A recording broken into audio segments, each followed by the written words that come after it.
পদ্মজা উপন্যাস পড়তে গিয়ে কখনো মনের অজান্তে হেসেছি, কখনো বা অঝরে কেঁদেছি।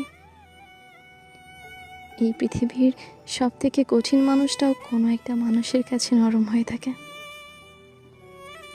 এই উপন্যাসের আমিরের মৃত্যু আমাকে কষ্ট দেয়নি, বারবার কাঁদিয়েছে আমিরের লেখা চিঠিগুলো।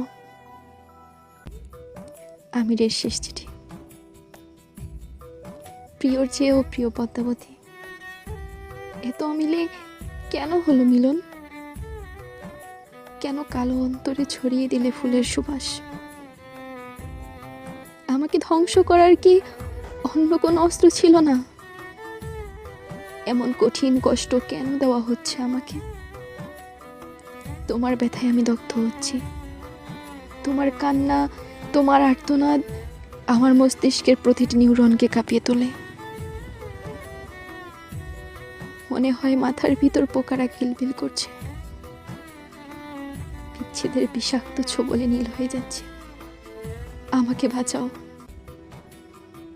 ইতি আমির হাওলাদার। আমিরকে হত্যা করার পর পদ্মার উক্তি ছিল, ক্ষমা করো পৃথিবী, আমি তাকে ঘৃণা করতে পারিনি, তাকে আমি নিষ্ঠুর মৃত্যু দিতে পারিনি। যার হাতের 5টি আঙুল আমার নির্ভরতা, যার বুকের পাঁজরে লেগে থাকা ঘামের গন্ধ আমার সবচেয়ে প্রিয়,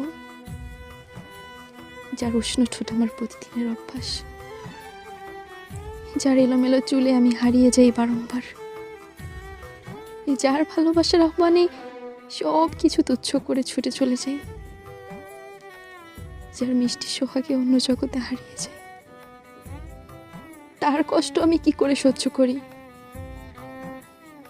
লোকে বলে স্বামীর বা পাঁজরের হাড়ে স্ত্রী তৈরি। তাহলে যার পাঁজরে আমার সৃষ্টি, তার আর্তনাদ কি করে শুনি? এই কঠিন কাজ আমার পক্ষে সম্ভব হয়নি।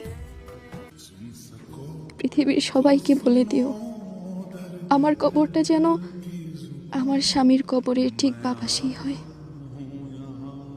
আমি তাকে ভালোবাসি, যেমন সত্য চন্দ্র সূর্য তেমন সত্য আমি তাকে ভালোবাসি।